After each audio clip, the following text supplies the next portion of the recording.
عباده الذين اصطفى خصوصا على أفضلهم وخاتم النبيين محمد الأمين وعلى آله وصحبه أجمعين. أما بعد فقد قال الله تبارك وتعالى كما ورد في سورة الصف: أعوذ بالله من الشيطان الرجيم بسم الله الرحمن الرحيم. يريدون ليطفئوا نور الله بأفواههم والله متم نوره ولو كره الكافرون. هو الذي أرسل رسوله بالهدى ودين الحق ليظهره على الدين كله ولو كره المشركون. وقال تبارك وتعالى كما ورد في سورة التوبة: يريدون أن يطفئوا نور الله بأفواههم وَيَأْبَى اللَّهُ إِلَّا أَن يُتِمَّ نُورَهُ وَلَوْ كَرِهَ الْكَافِرُونَ. هُوَ الَّذِي أَرْسَلَ رَسُولَهُ بِالْهُدَى وَدِينِ الْحَقِّ لِيُظْهِرَهُ عَلَى الدِّينِ كُلِّهِ وَلَوْ كَرِهَ الْمُشْرِكُونَ. صدق الله العظيم. رب اشرح لي صدري ويسر لي أمري واحلل عقدة من لساني يفقهوا قولي. اللهم ربنا ألهمنا رشدنا وأعذنا من شرور أنفسنا. اللهم أرنا الحق حقا وارزقنا اتباعه وأرنا الباطل باطلا وارزقنا اجتنابه. اللهم وفقنا لما تحب وترضى. اللهم وفقنا أن نجاهد في سبيلك بأموالنا وأنفسنا. اللهم ارزقنا شهادة في سبيلك آمين یا رب العالمین.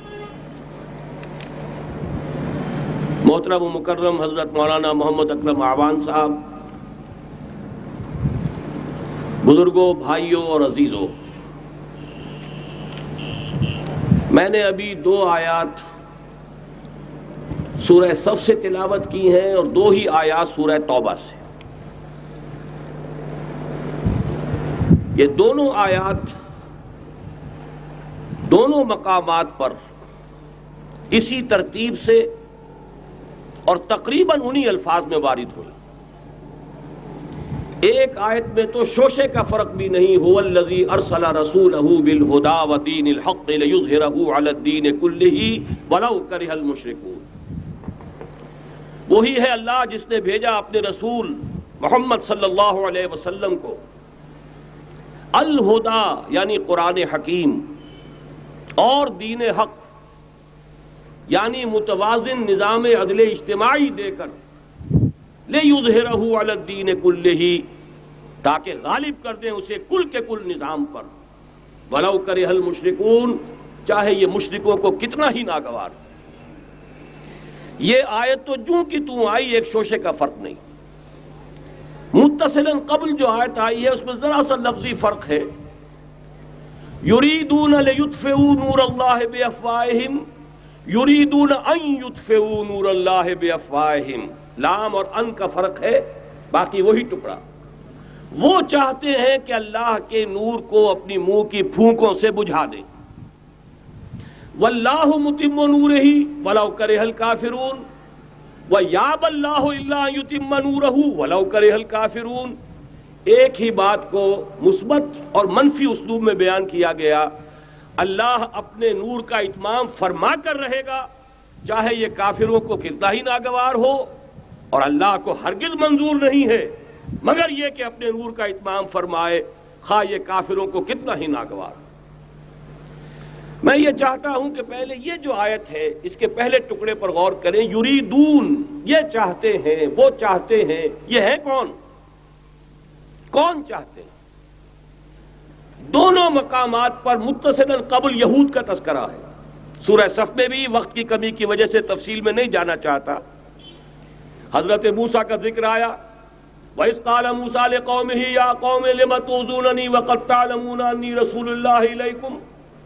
پھر حضرت عیسیٰ کا ذکر آیا: وَإِذْ قَالَ عِيسَى ابْنُ مَرْيَمَ يَا بَنِي إِسْرَائِيلَ إِنِّي رَسُولُ اللَّهِ إِلَيْكُمْ مُصَدِّقًا لِمَا بَيْنَ يَدَيَّ مِنَ التَّوْرَاةِ وَمُبَشِّرًا بِرَسُولٍ يَأْتِي مِن بَعْدِي اسْمُهُ أَحْمَدُ.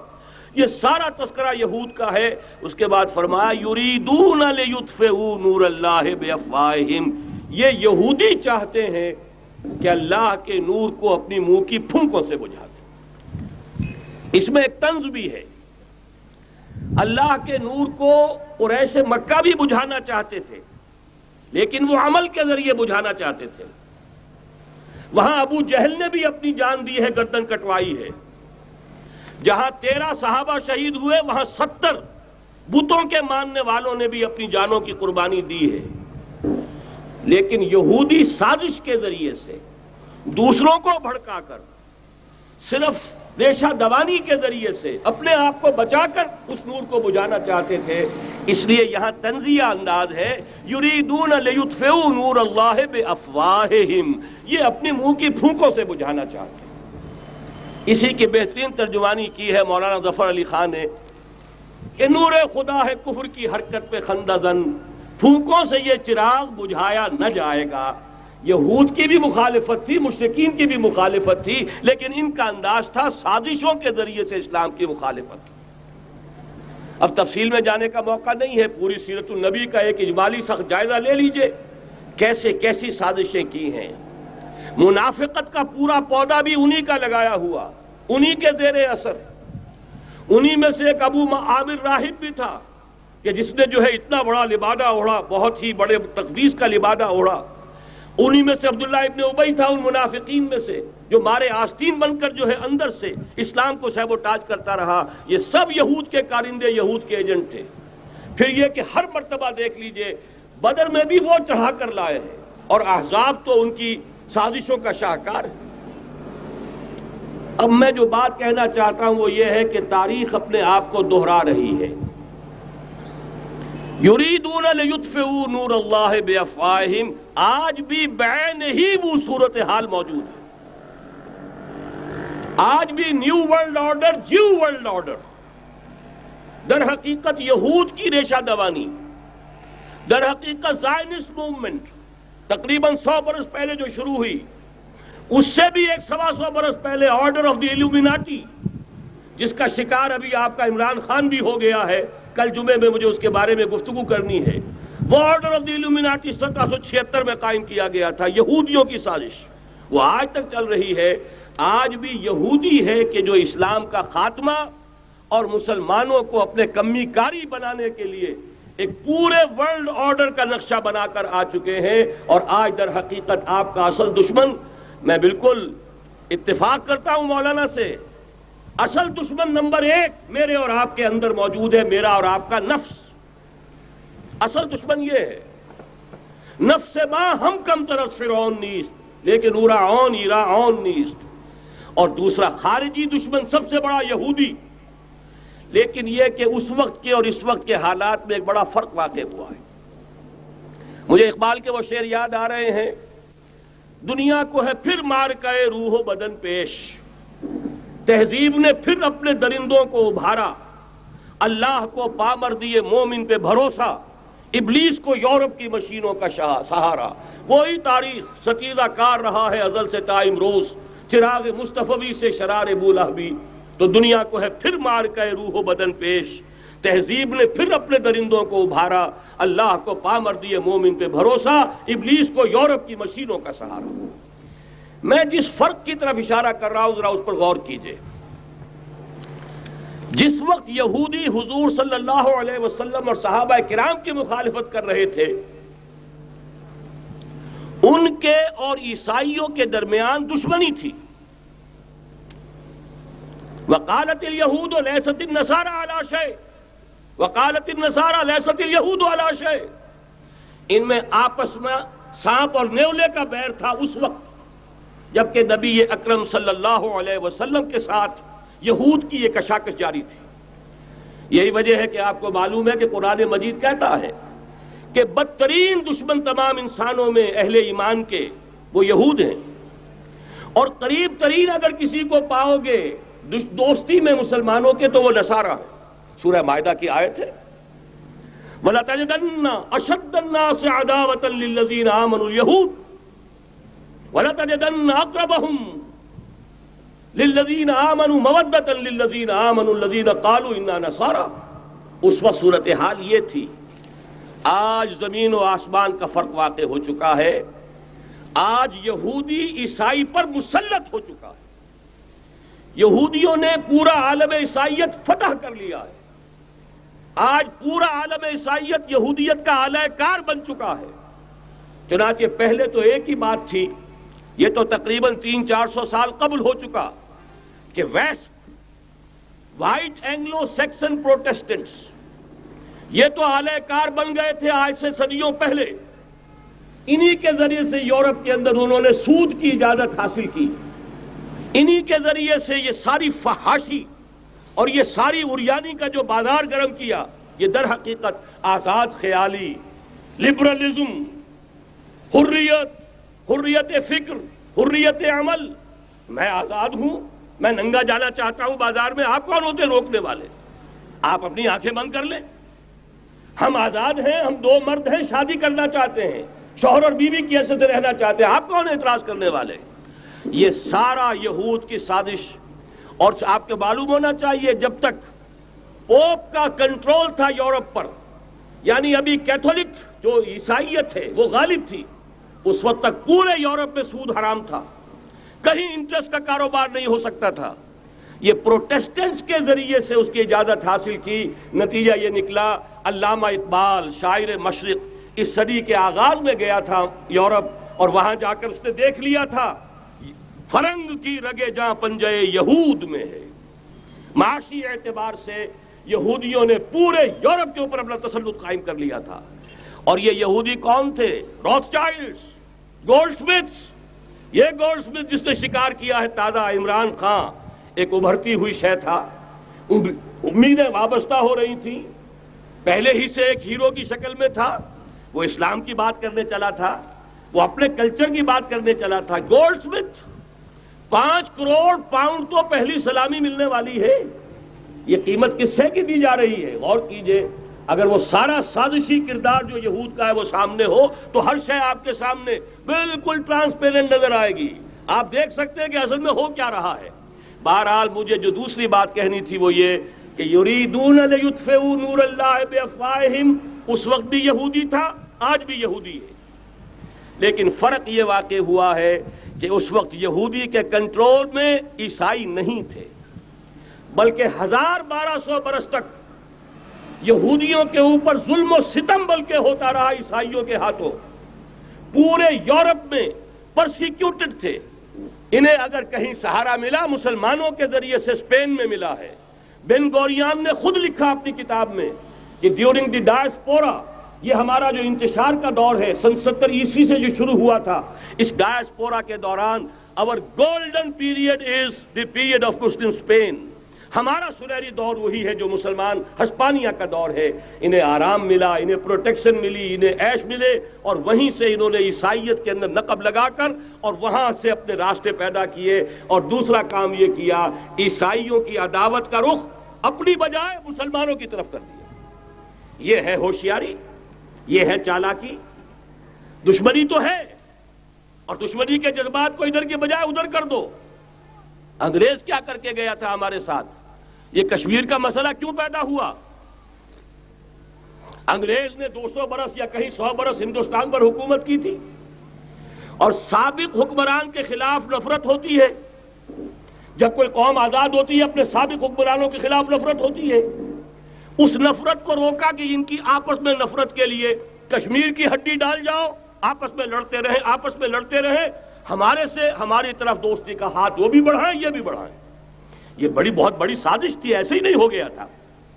جان بوجھ کر مسئلہ پیدا کیا گیا کہ یہ پاکستانی بھی ہمارے دوست رہیں، کامن ویلتھ میں رہیں، یہ ہندوستان بھارت بھی ہمارا دوست رہے، کامن ویلتھ میں آپس میں لڑیں. دشمنی کا جتنا جذبہ ہے وہ آپس میں طے کر لیں، باقی ہمارے لیے دوستی ہی دوستی رہ جائے. بین ہی یہ کام یہود نے کیا. عیسائیوں کا جو کہ حضور کے زمانے میں اقربہم مودۃ للذین آمنوا، جو قریب ترین تھے محبت کے اعتبار سے، جن کے قرب کی ایک مثال یہ ہے کہ نجاشی رحمہ اللہ ایمان لے آئے، جن کے قرب کی ایک مثال یہ ہے وہ وفد آیا تھا عیسائیوں کا. وَإِذَا سَمِعُوا مَا أُنزِلَ إِلَى الرَّسُولِ تَرَىٰ أَعْيُنَهُمْ تَفِيضُ مِنَ الدَّمْعِ، جب انہوں نے قرآن سنا ان کے آنکھوں سے آنسوؤں کی ندیاں روانہ ہو گئیں. جن کی ایک مثال یہ کہ مقوقس شاہ مصر، اس نے حضور کے ایلچی کا اعزاز کیا تھا اور وہاں سے ہدیے بھیجے تھے. جن کے قریب ہونے کی ایک نشانی یہ ہے کہ ہرقل چاہتا تھا کہ مسلمان ہو جائے، لیکن بس یہ کہ وہ حکومت اور سلطنت پاؤں کی بیڑی بن کر پڑی رہ گئی. چاہتا تھا پوری سلطنت مسلمان ہو جائے، جیسے کبھی پوری سلطنت عیسائی ہو گئی تھی کانسٹنٹائن کے زمانے میں. یہ کام ہو نہیں سکا، محروم رہ گیا. اس قدر قریب تھے یہ نصارہ محمد الرسول اللہ والذین معہ کے. لیکن یہ کہ آپ کو معلوم ہے 10ویں صدی عیسوی کے بعد سے وہ نفرت کا دھارا صلیبی جنگوں کی شکل میں عالم اسلام پر ٹوٹ پڑا. اور اس کے بعد حال ہی میں جو فتح انہوں نے حاصل کی، نوٹ کر لیجئے کہ جہاں تک پروٹیسٹنٹ مذہب کا تعلق ہے وہ تو پہلے سے ان کی جیب میں تھا. یہ ویسٹ کا لفظ آپ نے پڑھا ہوگا اور اخبارات میں آتا رہا. خلیج کی جنگ کے دوران ویسٹ ایک تو کہتے ہیں یہ بھیڑ جو کاٹ جاتی ہے منہ سوج جاتا ہے، ایک یہ ویسٹ مخفف ہے. وائٹ اینگلو سیکسن پروٹیسٹنٹس، سب سے پہلے یہود نے انہیں شکار کیا، اپنا اعلی کار بنایا. یہی وجہ ہے آپ کو معلوم ہے 1917 میں انگریزوں کے ذریعے سے انہیں یہ اجازت ملی کہ فلسطین میں زمینیں بھی خرید سکتے ہیں، جائیدادیں بھی خرید سکتے ہیں. بالفور ڈیکلریشن انگلستان کا وزیر خارجہ تھا جس نے کہ یہ اجازت دلوائی ہے. ورنہ یہ کہ خلافت عثمانیہ جب تک قائم رہی ہے، خلیفہ عثمانی ترک خلیفہ نے اجازت نہیں دی. اس لیے کہ حضرت عمر رضی اللہ تعالیٰ عنہ نے، یہ بھی اب تاریخ کی ایک حقیقت بیان کر رہا ہوں جو شاید بہت سے حضرات کے علم میں نہ ہو، کہ جب یروشلم کے عیسائیوں نے سرنڈر کیا ہے یروشلم، حضرت عمر آئے ہیں، تشریف لائے ہیں مدینہ منورہ سے چارج لینے کے لیے. اس وقت جو ٹریٹی لکھی گئی ہے، جو معاہدہ ہوا ہے، اس میں وہاں کے یہودیوں، یہاں کے عیسائیوں نے طے کرایا تھا کہ یہاں آپ یہودیوں کو آباد ہونے کی اجازت نہیں دیں گے. یہودی آ سکتا ہے، زیارت کر سکتا ہے، اپنے مقامات مقدسہ کو آ کر دیکھ سکتا ہے، یہاں آباد نہیں ہو سکتا. اور یہ کون شرط رکھ رہا ہے؟ عیسائی. اس وقت تک عیسائیوں کی دشمنی یہودیوں کے ساتھ اس درجے میں تھی. اور یہی حضرت عمر رضی اللہ تعالیٰ عنہ کی وہ شرط تھی کہ سلاطین عثمانیہ، خلفاء عثمانیہ نے بھی، حالانکہ یہودیوں نے بڑی سے بڑی رشوت دینے کی کوشش کی ہے، سلطان عبد الحمید خان کو یوں سمجھیے کہ سیم و زر سے خریدنے کی کوشش کی ہے، لیکن اس کے باوجود ان کا کہ جو فیصلہ حضرت عمر کر گئے تھے، جو کمٹمنٹ رضی اللہ تعالی عنہ ان کی ہے، میں اس سے سر منہ انحراف نہیں کر سکتا. اصل میں اسی کی تو صدا ہے جو فری میسنری کے ذریعے سے خلافت کا خاتمہ کرایا گیا، کہ یہی سب سے بڑی رکاوٹ ہے. اگر خلافت ختم نہ ہوتی اور اگر کہیں جہاد کا اعلان خلیفہ عثمانی کی طرف سے ہو گیا ہوتا تو یہ کہی تھی بات جب حضرت شیخ الہند رحمۃ اللہ علیہ جب یہ اسیری میں تھے مالٹا میں، تو وہاں کا انگریز کمانڈنٹ، اس نے چونکہ وہ کچھ مرید ہو گیا تھا یا کم سے کم عقیدت مند ہو گیا تھا، ایک روز حضرت شیخ الہند نے ان سے سوال کیا اس شخص سے کہ آپ لوگ ہماری خلافت کے پیچھے کیوں پڑے ہوئے؟ یہ تو بیمار، تم خود کہتے ہو یورپ کا مرد بیمار ترکی، آپ کو کیا ڈر ہے اس سے؟ آپ کیوں اس بیچاری خلافت کے در پہ ہیں؟ اس شخص نے جواب دیا تھا، مولانا اتنے بھول پن کے ساتھ بات نہ کیجئے، ہم بھی جانتے ہیں آپ بھی جانتے ہیں، اگر کہیں خلافت عثمانیہ کی طرف سے جہاد کا اعلان ہو گیا تو پورے عالم اسلام سے لاکھوں مسلمان اپنے سروں سے کفن باندھ کر نکل آئیں گے. آج اس گئے گزرے دور میں بھی اس کمزور اور یوں سمجھیے کہ نام نہاد خلافت کے اندر اتنی جان ہے، اتنی طاقت ہے، لہذا اس کو ختم کیا گیا. اور ختم کرایا گیا کن کے ذریعے سے؟ وہ جو مسلمان کہلاتے ہیں تھے فری میسن، مصطفیٰ کمال پاشا فری میسن، اور اس کے ذریعے سے انہوں نے سارے کام جو کروائے وہ در حقیقت اپنے سازشوں کے ذریعے سے اور مسلمانوں کو استعمال کر کے کروائے. بہرحال بات لمبی ہو رہی ہے. پہلی بات تو یہ ہے کہ وہی نقشہ اس وقت کا آج بھی ہے جہاں تک یہودیوں کا تعلق ہے، لیکن فرق یہ واقع ہو گیا کہ اس وقت عیسائی یہودیوں کے تابع نہیں تھے، بلکہ عیسائیوں اور یہودیوں کے مابین دشمنی تھی. آج یہودی عیسائیوں پر مسلط ہو چکا ہے. فرنگ کی رگے جاں پنجے یہود میں ہے، اور آج کے فرنگ کا لیڈر امریکہ ہے. امریکہ کا صدر یوں سمجھیے کہ وہ ان یہودیوں کا غلام ہے، مجال نہیں کہ ان کی مرضی سے ادھر سے ادھر ہو جائے، اور اگر کوئی غلطی سے ادھر سے ادھر ہو جائے تو اس کا پتہ چاک ہو جائے گا. آپ دیکھیے کیا حشر ہوا ہے بش کا، حالانکہ بہت بڑا ہیرو بن کر نکلا تھا گلف وار سے، لیکن ذرا سا ایک بیان دے دیا تھا کہ جو اسرائیل کو پسند نہیں آیا تو جو الیکشن میں چاروں شانے چت ہوا ہے اس کا جو حشر ہوا ہے وہ دیکھ لیجئے۔ تو پہلی بات تو یہ سمجھ لیجئے کہ آج بھی یہودی، یہ نیو ورلڈ آرڈر ہے، نیو ورلڈ آرڈر، اور اس میں عیسائی دنیا اس کی اعلی کار ہے۔ اب صورتحال کیا ہے؟ عیسائی دنیا، میں ایک بات بتا رہا تھا بیچ میں رہ گئی، کہ جہاں تک پروٹیسٹنٹ عیسائی تھے وہ تو پہلے ان کے ہاتھ میں تھے، حال ہی میں انہوں نے جو فتح حاصل کی ہے وہ کیتھولک عیسائیت کو بھی اپنے ہاتھ میں لے لیا ہے۔ چنانچہ پوپ صاحب نے فرمان جاری کر دیا ہے کہ ہمارے خداوند یسوع مسیح کے قتل کی ذمہ داری ان یہودیوں پر نہیں ہے، بری کر دیے گئے۔ 1900 برس کے بعد، بلکہ 2000 برس کے قریب ہو گئے، انہیں ایگزونریٹ کر دیا گیا، ایبسالو کر دیا گیا، ان پر ذمہ داری نہیں۔ نتیجہ یہ نکلا ہے کہ ابھی چند مہینے پہلے جو مذاکرات صلح کے ہو رہے تھے، جن میں یاسر عرفات بھی تھے اور یہ اسحاق رابین گیا ہوا تھا واشنگٹن، وہاں سے واپس آیا ہے تو روم میں رک کر پاپائے روم سے ملاقات کر کے تشریف لائے ہیں، انہیں دعوت دی ہے کہ یروشلم آئیے، اور ویٹیکان نے تسلیم کر لیا ہے اسرائیل کو، اور ویٹیکان کا اب جو ہے ایک ایمبیسی، اس کا جو ہے سفارت خانہ وہ یروشلم میں بننے والا ہے، اور پوپ صاحب بھی وزٹ کرنے والے ہیں۔ گویا کہ یہ گٹھ جوڑ اب مکمل ہو چکا، اب کہیں اس میں کوئی کمی نہیں رہی۔ اس یونائٹڈ فورس کے ساتھ یہ نیو ورلڈ آرڈر اس وقت عالم اسلام پر حملہ آور ہے۔ اب اس میں نوٹ کیجئے کہ اس وقت کی فضا ہے کیا۔ عالم اسلام میں سے عالم عرب ان کے شکنجے میں جا چکا، کیوں بنا کر کھڑے ہوئے ہیں اسرائیل کو ماننے کے لیے اور سر تسلیم خم کرنے کے لیے۔ انہیں بلا کر میڈرڈ میں پیش کیا گیا یہودیوں کے سامنے کہ تم جن کے ساتھ ایک ٹیبل پر بیٹھنے کو تیار نہیں تھے، میڈرڈ میں آؤ، آؤ اپنا قبرستان دیکھو، یہ اسپین کی سرزمین جہاں تم نے 800 برس حکومت کی تھی، یہ تمہارا قبرستان، یہاں آؤ اور بیٹھو اور ان کے ساتھ بات کرو۔ گئے تھے کہ نہیں تمام فرنٹ لائن سٹیٹس میڈرڈ میں؟ حالانکہ کوئی بین الاقوامی کانفرنس کبھی میڈرڈ میں نہیں ہوئی، یا تو یہ واشنگٹن میں، بعد میں وہ سارے معاملات واشنگٹن میں چلے، شروع وہاں سے کیا۔ اس لیے کہ نیوز ویک کا کچھ عرصے پہلے کور سٹوری جو تھی 1992 is the year of Spain. Why? 1592 was the year of the fall of Granada.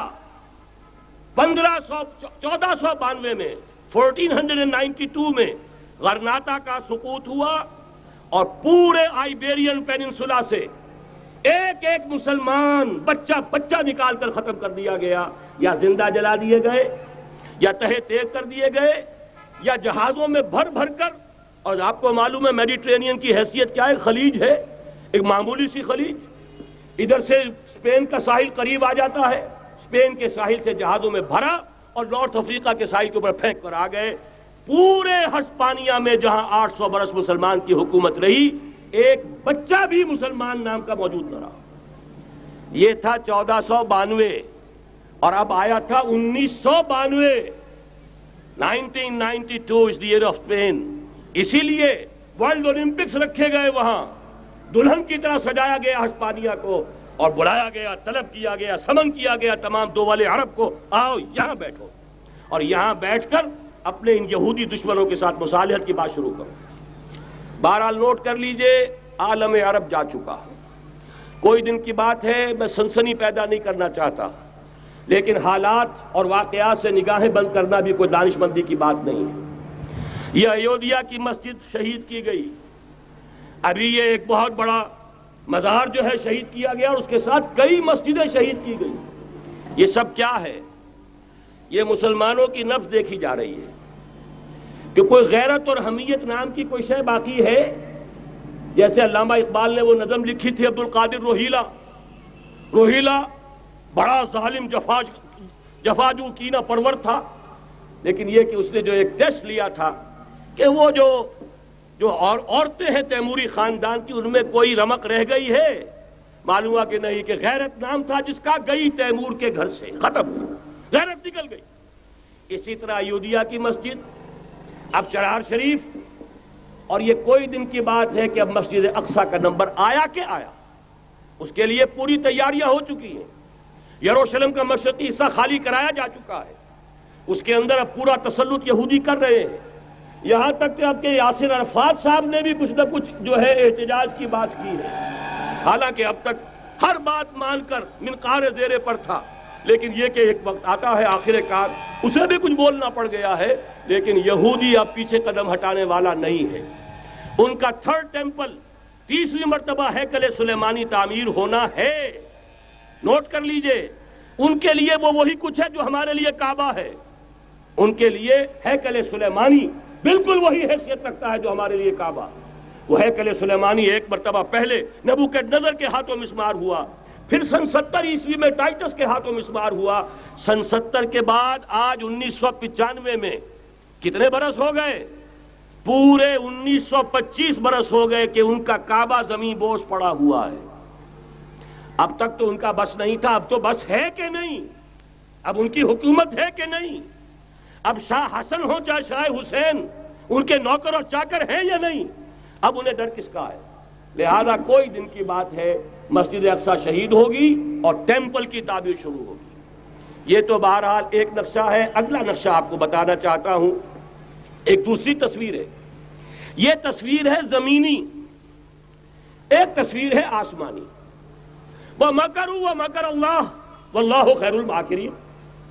انہوں نے اپنی سی تدبیریں کی، اللہ نے اپنی تدبیر کی. اور ظاہر بات ہے اللہ کی تدبیر سے بہتر تدبیر کس کی ہوگی؟ چنانچہ یہودیوں کی سازشیں اس وقت بھی ناکام ہوئی تھی یا نہیں؟ ظاہر بات ہے جاء الحق وزهق الباطل ان الباطل کان زہوقا. لہذا یہ آیتیں دونوں اعلان کر رہی ہیں کہ یہودیوں کی سازشیں بالآخر ناکام ہوں گی اور دین حق کا بول بالا ہو کر رہے گا. یہ تو ان آیتوں سے ظاہر ہے. یریدون لیطفئوا نور اللہ بافواہہم واللہ متم نورہ ولو کرہ الکافرون. یریدون ان یطفئوا نور اللہ بافواہہم ویابى اللہ الا یتم نورہ ولو کرہ الکافرون. هو الذی ارسل رسولہ بالہدی ودین الحق لیظہرہ علی الدین کلہ ولو کرہ المشرکون. اللہ نے تو بھیجا ہی ہے اپنے رسول کو اس فیصلے کے ساتھ اور یہ ذمہ داری اور مشن دے کر کہ جو دین حق آپ کو دے کر بھیجا جا رہا ہے اسے غالب کیجئے، نافذ کیجئے، قائم کیجئے. اس مشن کے ساتھ بھیجا جا رہا ہے. اور وہ بہرحال آیا جاء الحق وزهق الباطل ان الباطل کان زہوقا. لیکن نوٹ کرنے کی بات یہ ہے، ذرا یہاں تھوڑا سا تحمل کے ساتھ غور کیجئے گا، کہیں میرے خلاف کوئی فتویٰ دینا شروع کر دیں. کیا حضور کا مقصد بعثت اس وقت مکمل ہو گیا تھا؟ ایک درجے میں ہو گیا کہ جزیرہ نما عرب پر اللہ کے نور کا بھی اتمام ہو گیا، اللہ کا دین بھی غالب ہو گیا. ہو گیا کہ نہیں ہو گیا؟ لیکن کیا محمد الرسول اللہ صرف عرب کے لیے بھیجے گئے تھے؟ قرآن کہتا ہے ببانگ دہل وما ارسلناک الا کافۃ للناس بشیرا ونذیرا. اے محمد صلی اللہ علیہ وسلم، ہم نے نہیں بھیجا ہے آپ کو مگر پوری نوع انسانی کے لیے بشیر اور نذیر بنا کر. تو جان لیجئے کہ یہ مقصد بعثت محمدی صلی اللہ علیہ وسلم بتمام و کمال اس وقت پورا ہوگا جب کل عالم انسانیت پر، کل روح ارضی پر اللہ کا دین اسی طرح غالب ہو جائے گا جس طرح کہ محمد الرسول اللہ والذین معہ صلی اللہ علیہ وسلم ورضی اللہ تعالی عنہم اجمعین، ان کے ہاتھوں سے، ان کے ایثار سے، ان کی قربانیوں سے، جن کا نقشہ آپ کے سامنے مولانا کھینچ چکے ہیں، ان کے اثار، ان کی قربانیاں، ان کی محنت، ان کی جفا کشی، ان کی سرفروشی، ان کے جان تن من دھن لگا دینے کے نتیجے میں جیسے اس وقت غالب ہوا تھا کل روح ارضی پر غالب ہوگا، تب کہیں جا کر مقصد بعثت محمدی مکمل ہوگا. یہی وجہ ہے اقبال نے کہا تھا وقت فرصت ہے کہاں، کام ابھی باقی ہے، نور توحید کا اتمام ابھی باقی ہے. لیکن ساتھ ہی خوشخبری بھی دی تھی، یہ چمن معمور ہوگا نغمہ توحید سے. آئے گا وہ دور، یہ چمن معمور ہوگا نغمہ توحید سے، لازماً آ کر رہے گا. لہذا اب اس کے درمیان جو یہ فصل ہے اس کو سوچئے. لیکن میں اس سے پہلے ذرا وہ حدیثیں کہ جن میں حضور کی سری پیشن گوئیاں آئی ہیں بڑی تیزی کے ساتھ آپ کو سنا دینا چاہتا ہوں. اور اس کی وجہ کیا ہے؟ یہ زمینی حالات جنہیں میں نے کہا تھا انہیں دیکھیں ظاہر بات ہے کبوتر کی طرح آنکھیں بند کرنے کا تو فائدہ نہیں، حقیقت کو دیکھنا پڑے گا۔ حقیقت کو دیکھتے ہیں تو دل بیٹھ جاتا ہے، مایوسی کے اندھیارے چھا جاتے ہیں، امید کی کوئی کرن کہیں نظر نہیں آتی۔ کہاں نظر آئے؟ مولانا نے کتنا عمدہ نقشہ کھینچا ہے، کہاں ہے وہ اسلام؟ مسلمان تو ہیں، 1 ارب سے زیادہ ہیں، لیکن کوئی پوچھے 1 انچ زمین دکھاؤ جہاں اسلام تم نے نافذ کیا ہو، تو وہاں ہمارے ہاتھوں کے طوطے اڑ جائیں گے۔ نتیجہ یہ ہے کہ حالات تو زمینی جو ہے وہ ہے مایوس کن۔ اس میں ظاہر بات ہے کہ امید کا دامن تھامنے کے لیے ہمیں کوئی چیز چاہیے، اور وہ چیز ہے جو محمد عربی صلی اللہ علیہ وسلم اپنی خوشخبریوں کی شکل میں دے کر گئے۔ آپ نے اپنے دور سے لے کر قیامت تک 5 دور گنوا دیے۔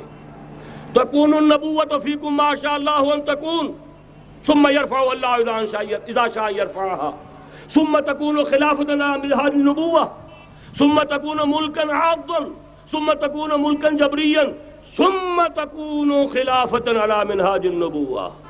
یہ طویل حدیث کا میں نے صرف خلاصہ سنایا ہے آپ کو۔ مسند احمد ابن حنبل کی روایت ہے، حضرت نعمان ابن بشیر راوی ہے رضی اللہ تعالی عنہ۔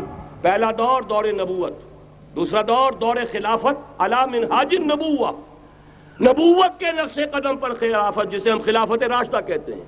تیسرا دور مسلمانوں کی حکومتیں، لیکن وہ ملوکیت کا دور، ملکن عاضن، اور ان میں ظاہر بات ہے کہ عاضن بھی تھی، جہاں ان میں خوبیاں تھیں وہاں برائیاں بھی تھیں۔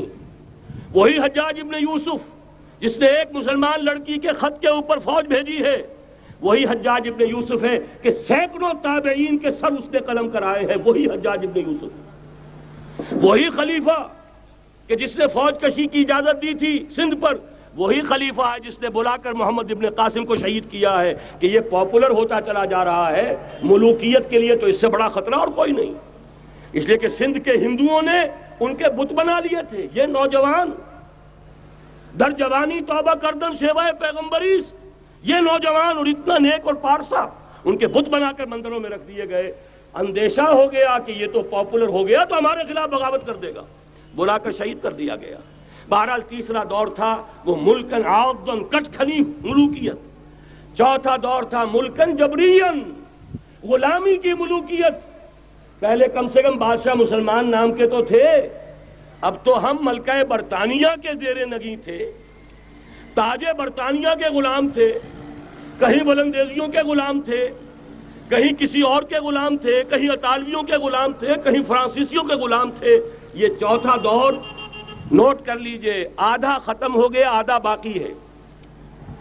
براہ راست غلامی کا دور ختم ہو گیا، لیکن ریموٹ کنٹرول والی انہی کی غلامی اب بھی چل رہی ہے۔ فیصلہ وہی ہے جو مولانا نے کہا، تصویر یا امریکہ یا امریکہ یا امریکہ۔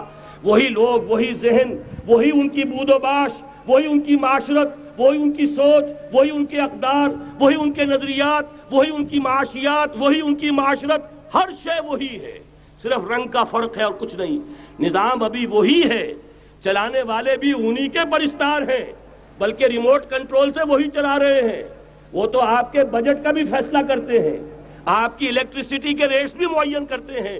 تو حال یہ ہے کہ ابھی وہ چوتھا دور ختم نہیں ہوا۔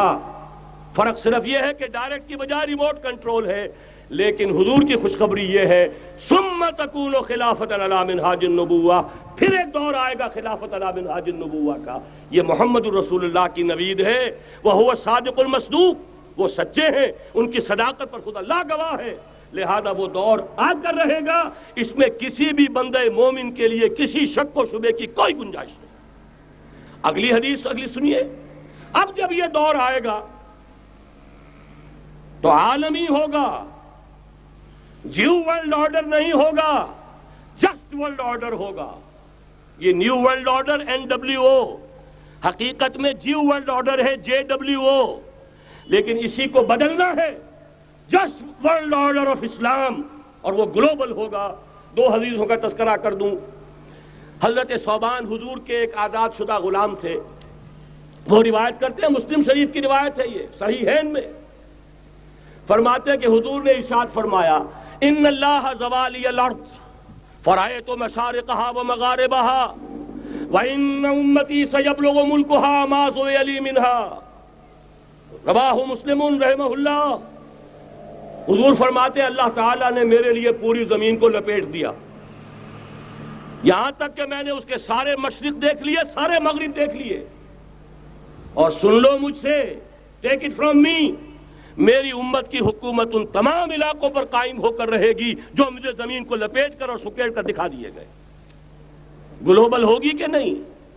دوسری حدیث سنیے، یہ پھر مسند احمد ابن حنبل کی ہے، حضرت مقداد ابن اسود رضی اللہ تعالی عنہ فرماتے ہیں حضور نے فرمایا لا يبقى على ظهر الارض بيت وبر ولا مدر الا ادخله الله كلمة الاسلام بعز عزيز وذل ذليل اما يعزهم الله فيجعلهم من اهلها او يذلهم فيدونون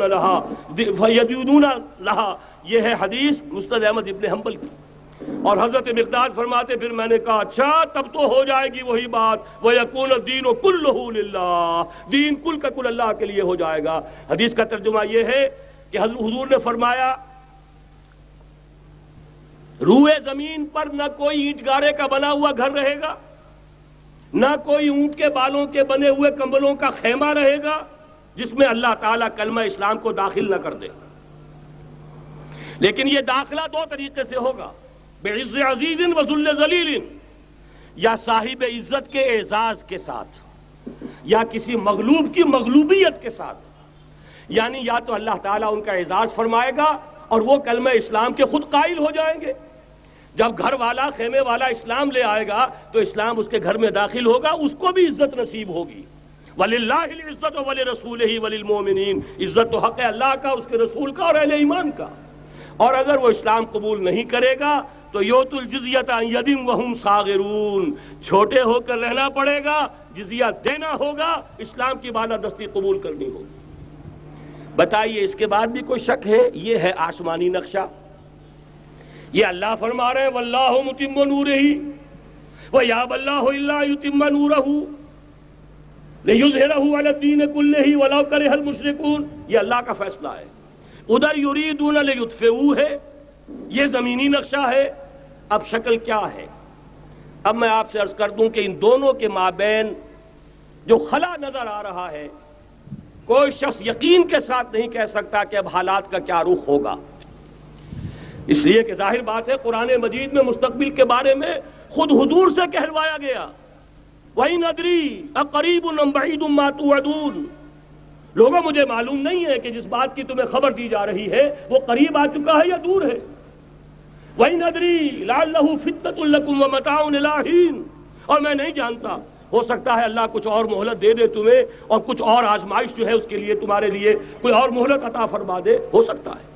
تو میں بھی کسی دعوے سے نہیں کہہ رہا، لیکن دو امکانات ہیں۔ امکان نمبر ایک کیا ہے؟ ابھی عالم اسلام کا ایک سالڈ بلاک ہے جو یہودی ورلڈ آرڈر کی نگاہوں میں کھٹک رہا ہے۔ میں کھٹکتا ہوں دل یزداں میں کانٹے کی طرح، اگرچہ ان کی اسٹریٹجی کیا ہے؟ ایک ایک کر کے ان کے حصے بکھرے کر کے تیا پانچا کرو۔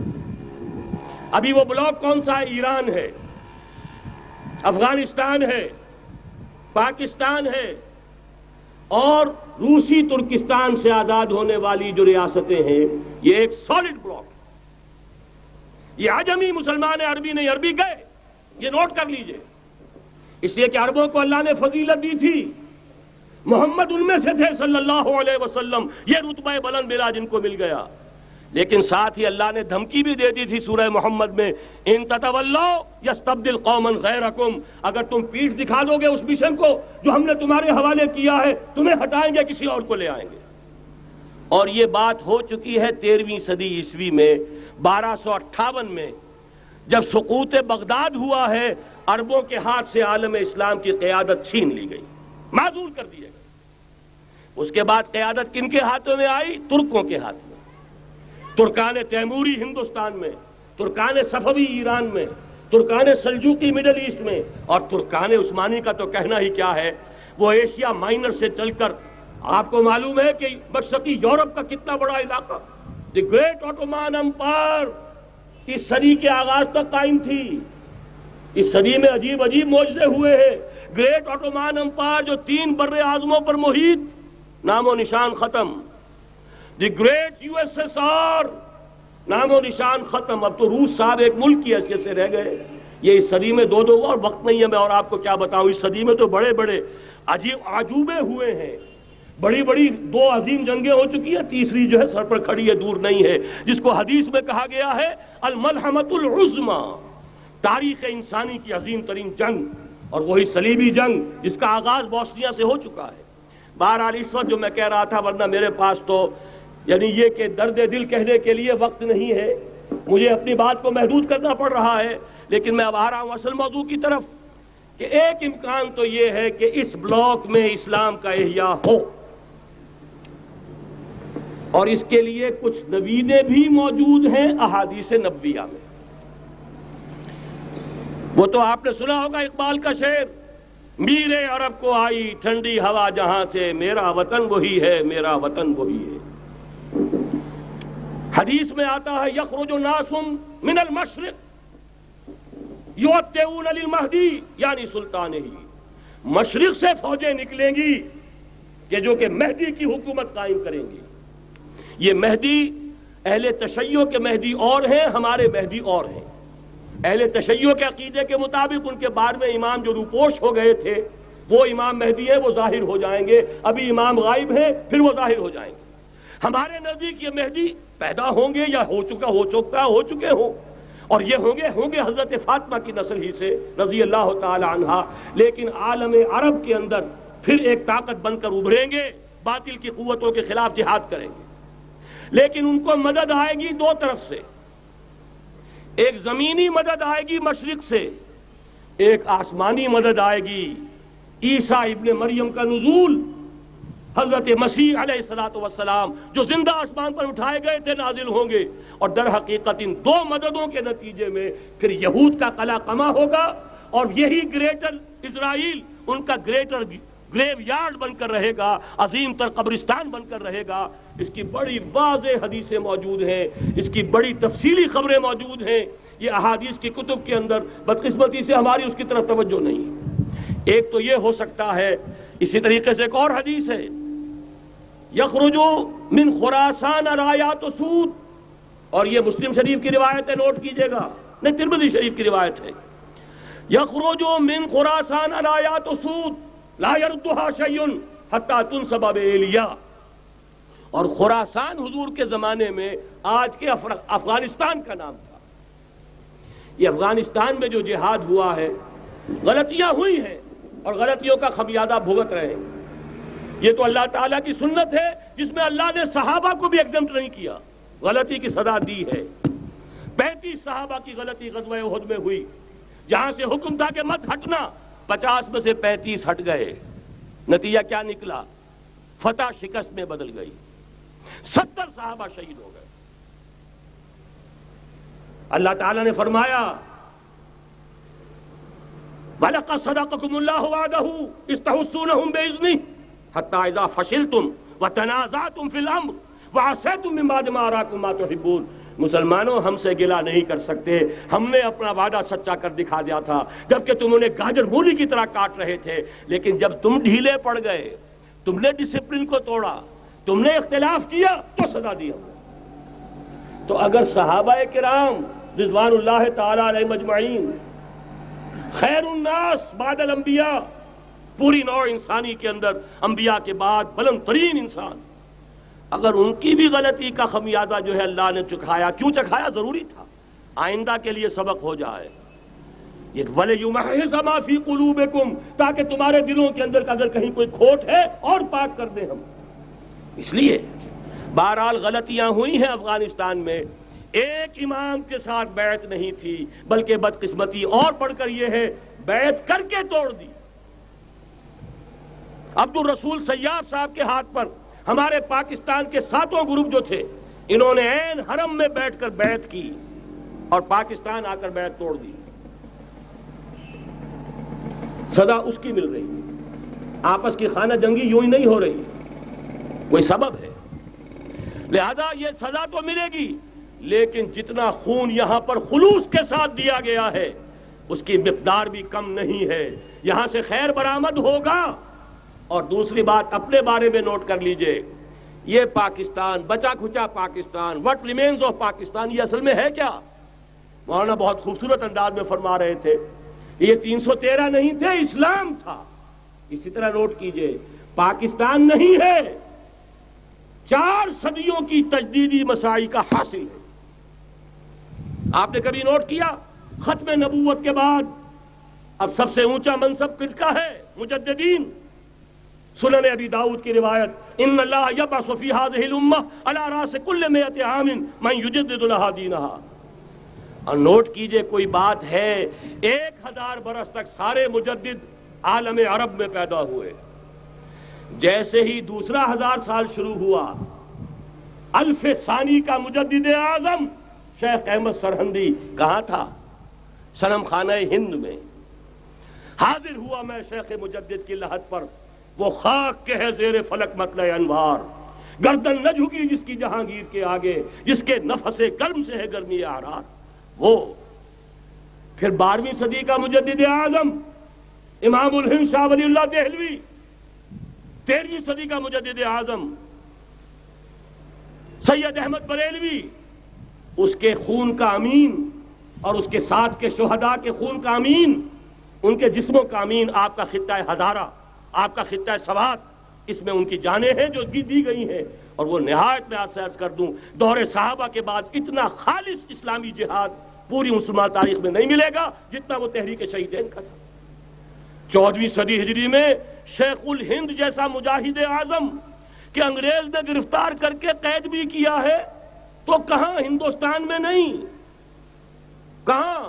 جزیرہ سائرس، کیا نام تھا؟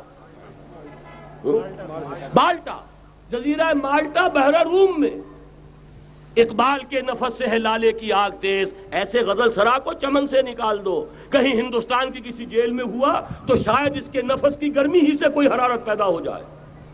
اور اسی صدی میں 14ویں صدی ہجری میں اقبال جیسا مفکر، اسی 14ویں صدی ہجری میں مودودی جیسا مصنف، اسی 14ویں صدی ہجری میں مولانا الیاس جیسا مبلغ رحمہم اللہ، عظیم شخصیتیں آج پورے عالم اسلام میں آپ کو تبلیغی دوست ملیں گے۔ یہ کہاں سے شروع ہوئی تحریک؟ دہلی کی ایک چھوٹی سی مسجد سے، وہ مسجد بنگلے والی اب تو بڑی عالیشان ہو گئی ہے، جب وہاں شروع ہوا تھا کام بڑی چھوٹی سی مسجد۔ یہ سارے کام یہاں کیوں ہوئے؟ پورا عالم اسلام آزاد ہوا، کہیں نعرہ اسلام کا نہیں لگا، کہیں عرب قومیت پر، کہیں کسی اور عصبیت پر تحریکیں چلی ہیں، صرف تحریک پاکستان تھی کہ پاکستان کا مطلب کیا؟ لا الہ الا اللہ۔ کوئی سبب ہے کہ یہاں قرارداد مقاصد پاس ہوئی، حاکمیت اللہ کی ہے، کہ اکبر نام لیتا ہے خدا کا اس زمانے میں۔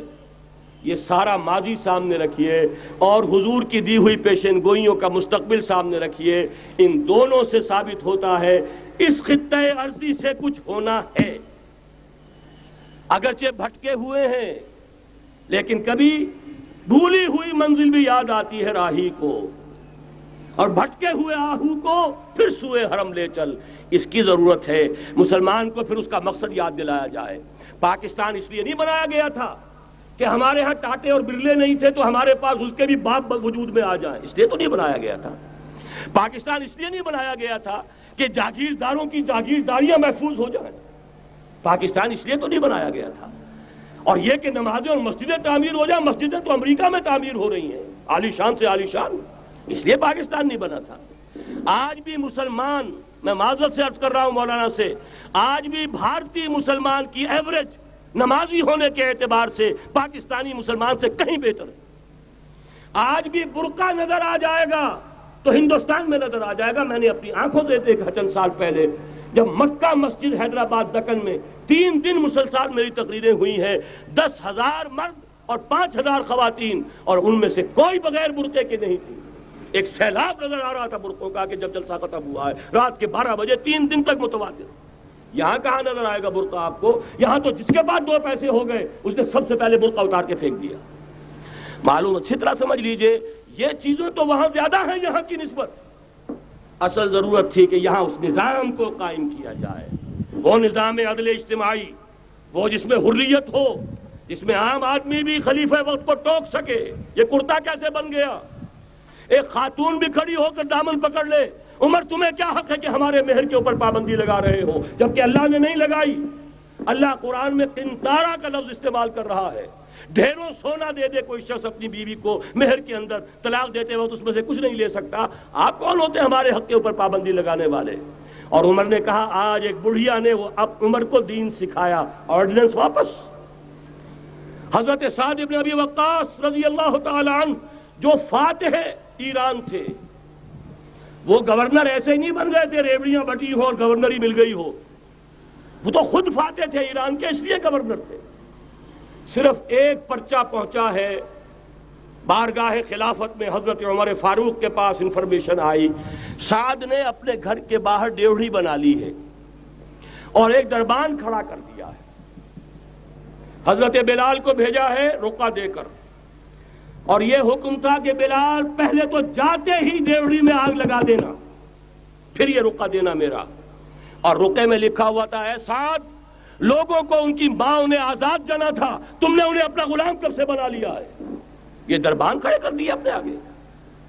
وہ حریت، وہ مساوات کہ جا رہا ہو خلیفہ وقت اور چارج لینے جا رہا ہے بیت المقدس کا، کوئی ذاتی علاج کے لیے نہیں جا رہا، سیر و سیاحت کے لیے نہیں جا رہا، چارج لینے کے لیے بالکل سرکاری وزٹ ہے، آفیشل وزٹ ہے، اسٹیٹ وزٹ ہے۔ اور حال کیا ہے؟ 700 میل کا فاصلہ طے کرنا اور ایک اونٹنی، کوئی انٹوریج نہیں، کوئی خدم و حشم نہیں، کوئی جمبو جٹ بھرے ہوئے نہیں، کچھ نہیں، ایک اونٹنی ایک خادم۔ اس ایک اونٹنی پر چونکہ راستے کا راشن بھی ہے لہذا 2 آدمی نہیں بیٹھ سکتے، ایک بیٹھ سکتا ہے۔ ایک منزل خلیفہ وقت بیٹھا ہوا ہے اوپر اور خادم نکیل پکڑ کر چل رہا ہے، اگلی منزل خادم اوپر بیٹھا ہے اور خلیفہ وقت عمر بن الخطاب رضی اللہ تعالی عنہ اور وہ آگے آگے نکیل پکڑ کر چل رہے ہیں۔ یہ نظام چاہیے آج نوع انسانی کو۔ اس کے انتظار میں، اس کی تلاش میں نوع انسانی نے کتنے تجربے کر لیے، کیسی چھلانگیں لگائیں، ملوکیت ختم کی، آسمان سے گرا کھجور میں اٹکا، جمہوریت آئی نام نہاد لیکن وہ سرمایہ دارانہ نظام بن کر آگے سے بڑھ کر لعنت بن گئی۔ پہلے جاگیردار مسلط تھا، اب سرمایہ دار اور کارخانے دار مسلط ہو گیا۔ اس سے نکلنے کے لیے زور لگایا، کمیونزم کی طرف گئے، چھلانگ لگائی، اب ایک پارٹی ڈکٹیٹر بن کر بیٹھ گئی۔ انسان رست از یک بنتا افتاد در بندے دیگر، ایک چیز سے غلامی سے نجات پاتا ہے دوسری میں پھنس جاتا ہے۔ اور کیوں؟ کہ وہ نظام عدل اجتماعی جو محمد عربی کو دے کر بھیجا گیا تھا، اس کے کسٹوڈین سوئے ہوئے ہیں، اس کے کسٹوڈینز کو اندازہ ہی نہیں۔ یہ نسخہ تو ہمارے پاس تھا، ہمیں عمل کرنا تھا اور دنیا کے سامنے پیش کرنا تھا۔ پاکستان بنایا اس لیے گیا تھا کہ ہم اس کا ایک نمونہ دنیا کے سامنے پیش کریں گے۔ قائد اعظم نے فرمایا تھا کہ ہم یہ چاہتے ہیں کہ پاکستان کی صورت میں عہد حاضر میں اسلام کے اصول حریت و اخوت و مساوات کا ایک نمونہ قائم کر کے دکھائیں۔ کہاں ہے وہ؟ بھٹک گئے، سو گئے۔ بہرحال اب بھی وقت ہے، جب تک سانس تب تک آس۔ میرے عزیز نے تو ڈرایا ہے اور صحیح ڈرایا ہے۔ اللہ تعالیٰ نے 25 برس انتظار کیا تھا، پہلے عذاب کا کوڑا پھر مارا ہماری پیٹھ پر۔ وَلَنُذِيقَنَّهُم مِّنَ الْعَذَابِ الْأَدْنَىٰ دُونَ الْعَذَابِ الْأَكْبَرِ، بڑے عذاب سے پہلے چھوٹا عذاب کا مزہ چکھائیں گے، لَعَلَّهُمْ يَرْجِعُونَ، شاید کہ لوٹ آئیں۔ وہ ہم سے 1000 میل کے فاصلے پر ہوا تھا، اگرچہ 93,000 ہمارا کڑیل جوان، جن میں غالباً 43,000 فوجی، اور یہ کہ تقریباً اتنی تعداد میں جو غیر فوجی تھے، وہ اس ہندو کے غلام بنے، قیدی بنے، جن پر 800 برس تک، کہیں 600 برس تک، کہیں 1000 برس تک حکومت کی تھی۔ اتنی بڑی شکست کا کلنک کا ٹیکا ہماری پیٹھ پر پڑا۔ پہلے عذاب کا کوڑا آ گیا تھا، 25 برس ہو گئے تھے قمری حساب سے، نوٹ کر لیجئے، یہ نہ سمجھیے 24.25 برس ہوئے تھے، 24.25 برس قمری حساب سے 25 برس تھے۔ اور اب نوٹ کر لیجئے اگلے 25 برس کے پورے ہونے میں اگلے رمضان کی 27 تاریخ تک صرف مہلت ہے، نصف صدی پوری ہوا چاہتی ہے۔ کوئی عجب نہیں اس عذاب الادنیٰ کے بعد ہم جاگے نہیں، ہوش میں نہیں آئے، کوئی عجب نہیں کہ بڑے عذاب کا کوڑا ہماری پیٹھوں پر برس جائے۔ لیکن مجھے یہ یقین ہے، نوٹ کر لیجئے، اگر یہ دوسرا امکان ہو گیا، خدا نہ خواستہ اللہ کے عذاب کا کوڑا ہماری پیٹھ پر برسا، مجھے یقین ہے اللہ ہندوؤں کو مسلمان بننے کی توفیق دے گا، لیکن اسلام کا بول بالا اسی خطے سے ہوگا. تاریخ میں یہ ہو چکا ہے آیا فتنہ تاتار کے افسانے سے، پاسباں مل گئے کعبے کو صنم خانے سے. تاتاریوں کے ہاتھوں کروڑوں مسلمان قتل ہوئے، لیکن اسلام نے تاتاریوں کو فتح کر لیا، اور پھر اسلام کا مسلمانوں کا دوسرا دور عروج انہی تاتاریوں کی مختلف شاخوں کے تحت ہوا. وہ تاتاری ہی تو تھے، وہ سارے ہورس، ٹرکش ہورس، ترکان تیموری، ترکان صفوی، ترکان سلجوقی، ترکان عثمانی، وہی تو سٹاک تو وہی ہے آیا فتنہ تاتار کے افسانے سے، پاسباں مل گئے کعبے کو صنم خانے سے. اس لیے کہ حضور نے فرمایا مشرق سے ہوگا، یہاں سے فوجیں چلیں گی، تو کوئی عجب نہیں. بہرحال یہ دو امکانات ہیں، لیکن اس کا فیصلہ تیرے ہاتھوں میں ہے، دل یا بدن. سیدھی بات. اگر تو اب بھی ہم ٹھیک ہو جائیں، جاگ جائیں، ہوش میں آ جائیں، قوم یونس کی طرح توبہ کر لیں، تو بغیر عذاب کے کوڑے کے رحمت خداوندی ہم پر سایہ کرے گی. اگر ہم نہ جاگے تو وہ عذاب کا کوڑا آئے گا. یہ نہیں میں کہہ سکتا ان ادری قریب بعید ما توعدون، یہ میں نہیں کہہ سکتا، یقین کے ساتھ جانتا ہوں کہ آئے گا، لیکن یہ کہ اس کے بعد بھی یہیں سے بول بالا ہوگا. اگر ہمارے ذریعے نہیں تو ان کے ذریعے سے جو ہمیں شکست دے کر پھر اسلام قبول کر لیں گے. لیکن کیوں نہ پہلے ہی راستے پر چلنے کی کوشش کریں. وہ راستہ کیا ہے، بس صرف چند منٹوں میں اس کی میں وضاحت کر دوں گا، اس لیے کہ سارا ہمارا جوش بھی ہو، جذبہ بھی ہو، ارادہ بھی پیدا ہو جائے، کوئی لائن آف ایکشن سامنے نہ آئے تو پھر نتیجہ نہیں بنتا. پہلی بات میں مولانا سے معذرت کے ساتھ عرض کروں گا. مولانا نے فرمایا تھا کہ یہاں ایمان بہت ہے، نمازی اکثریت میں ہے. مجھے ادب کے ساتھ اختلاف ہے، ایمان نہیں ہے. یا قرآن جھوٹا ہے یا ہم میں ایمان نہیں. قرآن کہتا ہے انتم الاعلون ان کنتم مومنین، اگر تم مومن ہوگے تم ہی سربلند رہو گے. ہم تو سربلند نہیں ہیں، تو کیا کہیں گے قرآن جھوٹا؟ ایمان نہیں ہے. ہمیں موروثی عقائد مل گئے ہیں اپنے والدین سے، ہم by birth, accident of birth مسلمان ہو گئے ہیں. ہم نے اسلام کی کوئی قیمت نہیں دی ہے، اسلام کو کوئی تکلیف جھیل کر اپنے لیے اختیار نہیں کیا ہے. پہلا مرحلہ ہے یا ایھا الذین آمنوا آمنوا باللہ ورسولہ والکتاب الذی نزل علی رسولہ. اے ایمان والو ایمان لاؤ. ایک درجے میں تو ایمان والے ہو کہ اقرار باللسان کر رہے ہو، آمنت باللہ کما ہوا باسمائہ وصفاتہ وقبلت جمیع احکامہ، اقرار باللسان وتصدیق بالقلب. آمنت باللہ وملائکتہ وکتبہ ورسلہ والقدر خیرہ وشرہ من اللہ تعالی والبعث بعد الموت. لیکن یہ اقرار باللسان ہے، کبھی ذرا دلوں میں جھانکو، تصدیق بالقلب ہے. تصدیق بالقلب ہو جائے تو زندگی کا نقشہ بدل جائے گا، سوچ بدل جائے گی، ترجیحات بدل جائیں گی. آج زندگی سب سے عزیز ہے، پھر شہادت کی موت اس سے کہیں زیادہ عزیز ہوگی. نشان مرد مومن بات گویم جو مر گایت تبسم بر لبے اوست. تو پہلا مرحلہ ہے ایمان کی تجدید. ایمان کو تازہ کرو، ایمان کو تازہ کرو، اور اس کے لیے منبع اور سرچشمہ قرآن حکیم. هو الذی ينزل علی عبدہ آیات بینات لیخرجکم من الظلمات الی النور. قرآن سے ہی لوگوں کو بلاؤ، تلاوت آیات کے ذریعے سے لوگوں کو کھینچو. یہ میگنیٹ ہے جو سلیم الفطرت لوگوں کو کھینچ لے گا. پھر اسی کے ذریعے سے تزکیہ کرو. یا ایھا الناس قد جاءتکم موعظۃ من ربکم وشفاء لما فی الصدور. تمہارے سینوں کے اندر جو روگ ہیں ان کا علاج بھی یہی قرآن ہے. پھر اسی کی تعلیم دو.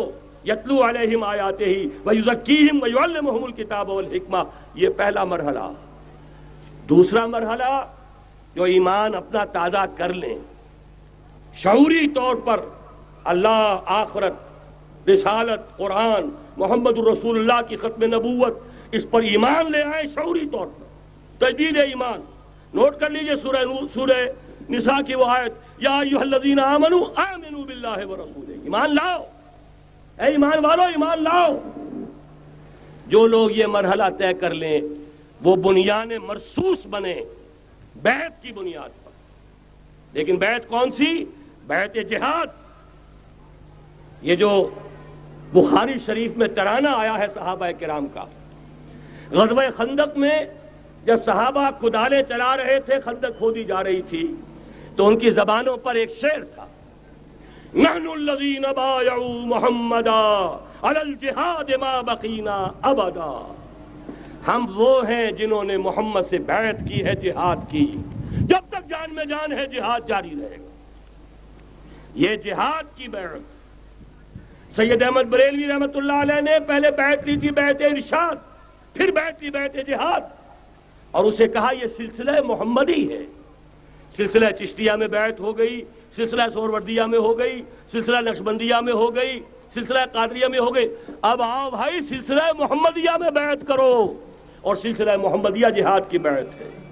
نحن الذین بایعوا محمدا علی الجہاد ما بقینا ابدا، اس جہاد کی بیعت سے منظم ایک امیر کا حکم، بایعنا رسول اللہ صلی اللہ علیہ وسلم علی السمع والطاعۃ فی العسر والیسر والمنشط والمکرہ وعلی اثرۃ علینا وعلی لا ننازع الامر اہلہ وعلی ان نقول بالحق اینما کنا لا نخاف فی اللہ لومۃ لائم۔ ایک حدیث متفق علیہ، بخاری میں مسلم میں بھی، یہ ہے وہ اسلامی حزب اللہ کا دستور۔ نمبر 3 کام کیا ہوگا؟ جہاد، جماعت بن گئی جہاد، لیکن جہاد کا پہلا مرحلہ ہے جہاد باللسان، زبان سے جہاد، دعوت، تلقین، نصیحت، اور ان سب کا مرکز و محور قرآن، جہاد بالقرآن، جہاد باللسان، جہاد بالقرآن۔ فلا تطع الکافرین وجاہدہم بہ جہادا کبیرا، اے نبی آپ ان کافروں کی باتیں نہ سنیے، ان کے کہنے میں مت آئیے، ان سے کوئی اثر قبول نہ کیجیے، اور ان کے خلاف جہاد کرتے رہیے اس قرآن کے ذریعے سے۔ بہت بڑا جہاد، 13 برس تک جہاد ہوتا رہا ہے قرآن کے ذریعے سے۔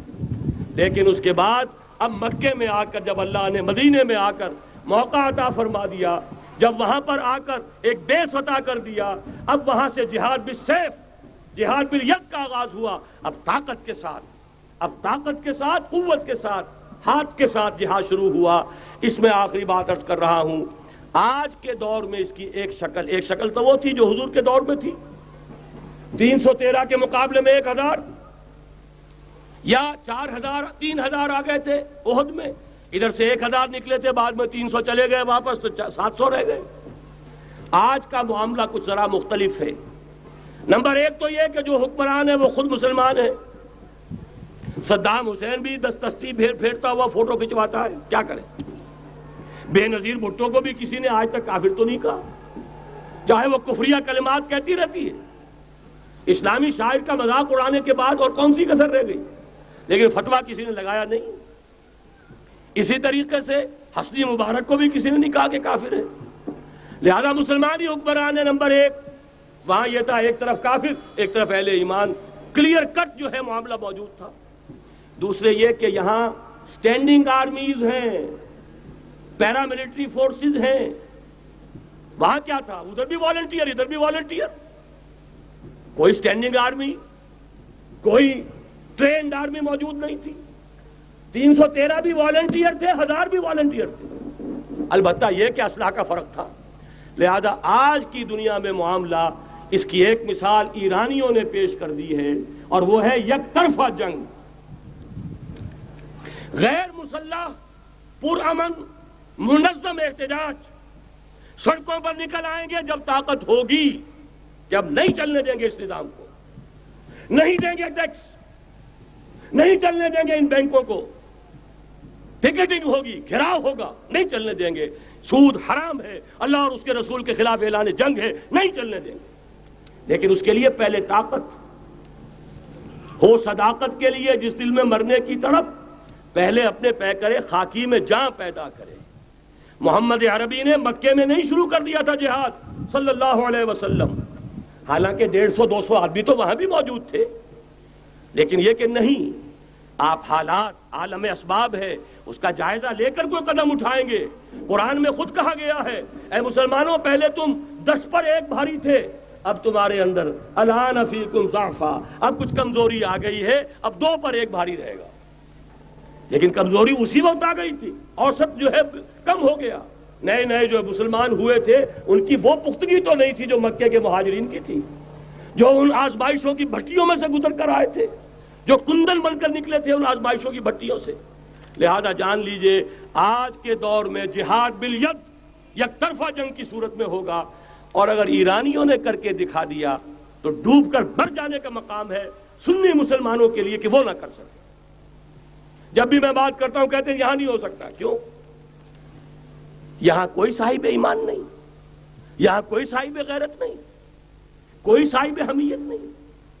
میرے نزدیک جھوٹ ہے، جانے دینے کے لیے تو نظام مصطفیٰ میں بھی آ گئے تھے، نام نہاد نظام مصطفیٰ تحریک، ہر جس نظام مصطفیٰ تحریک نہیں تھی وہ صرف بھٹو کے خلاف ایک تحریک تھی، ورنہ ولی خان ہو، پیر پگاڑا ہو اور اصغر خان صاحب ہو، یہ نظام مصطفیٰ کے ماننے والے، قائم کرنے والے، وہ صرف بھٹو کے خلاف تحریک تھی۔ لہذا اس میں بھی مسلمانوں نے جانیں دے دی، تو اب آپ سوچئے کہ پھر کوتاہی ہماری ہے، ہم نے راستہ ان کے سامنے رکھا نہیں، بات واضح کی نہیں، لوگوں کو عمل کے لیے ابھارے، راستہ بھی تو دکھائیں۔ نمبر 1 ایمان کی تجدید بذریعہ قرآن، وہ جنس نہیں ایمان جسے لے آئیں دکانیں فلسفہ سے، ڈھونڈے سے ملے گی عاقل کو یہ قرآن کے سیپاروں میں۔ مولانا ظفر علی خان کا ایک شعر پہلے پڑھا تھا میں نے کہ نور خدا ہے کفر کی حرکت پہ خندزن، پھونکوں سے یہ چراغ بجھایا نہ جائے گا۔ انہی کے شعر پر تقریر ختم بھی ہو رہی ہے۔ ایمان کا منبع اور سرچشمہ قرآن، وہ جنس نہیں ایمان جسے لے آئیں دکانیں فلسفہ سے، ڈھونڈے سے ملے گی عاقل کو یہ قرآن کے سیپاروں میں۔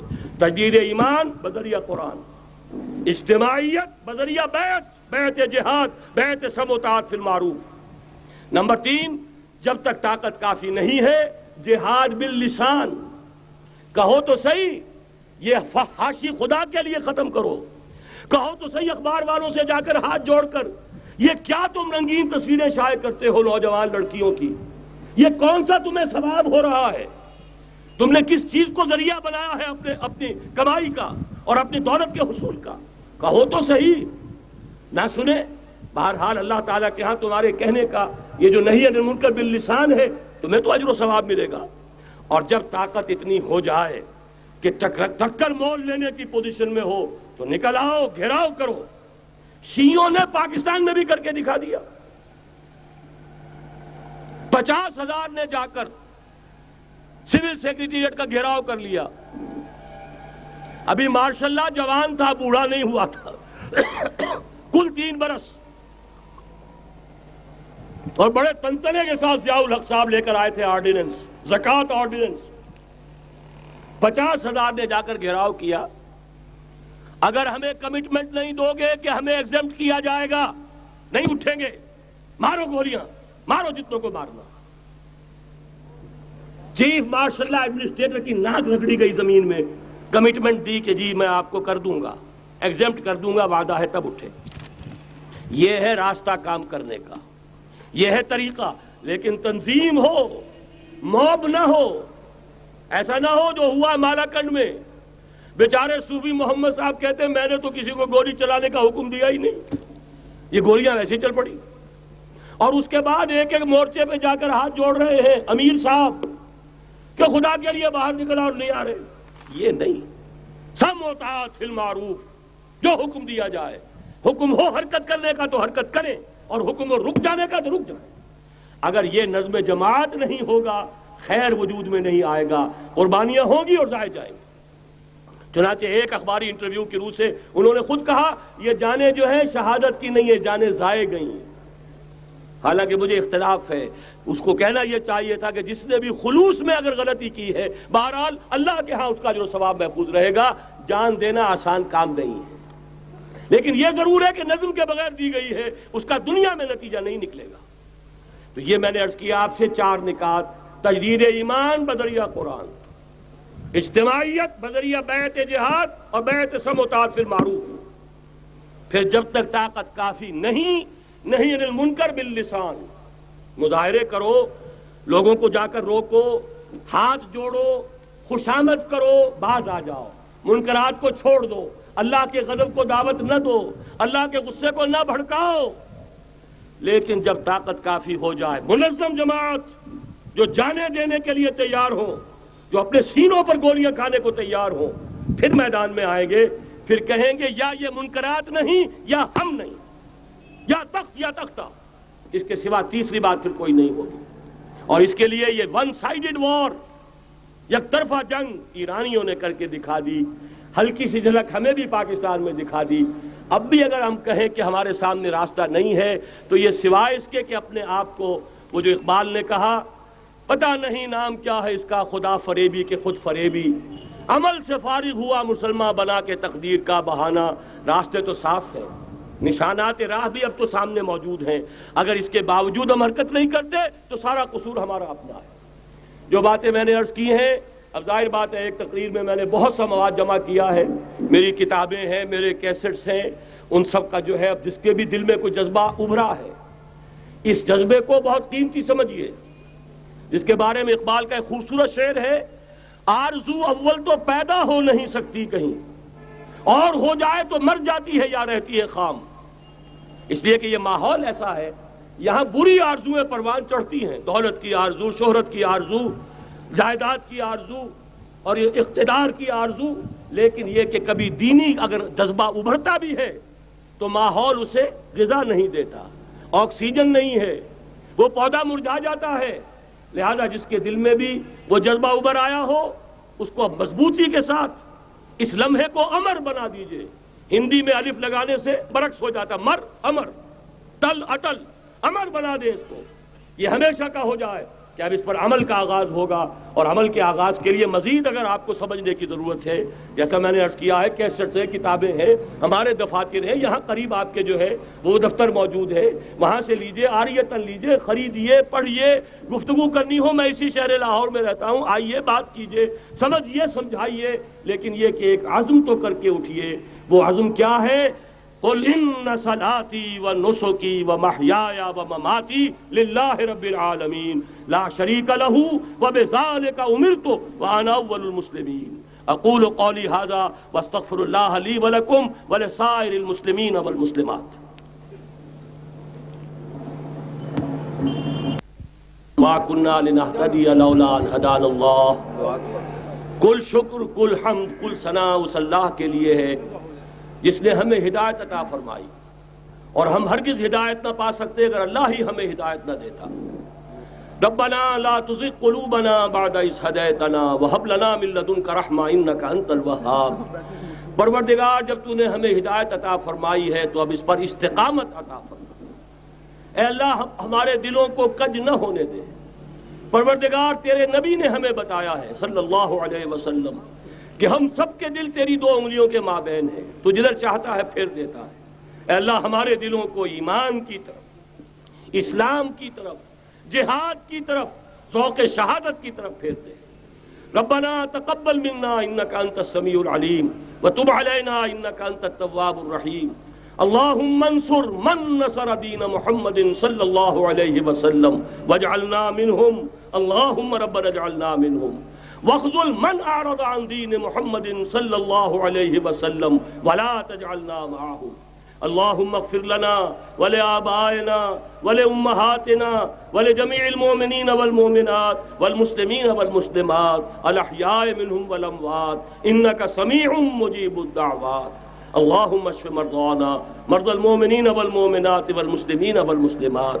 وصلى الله تعالى على خير خلقه محمد وآله وأصحابه أجمعين برحمتك يا أرحم الراحمين.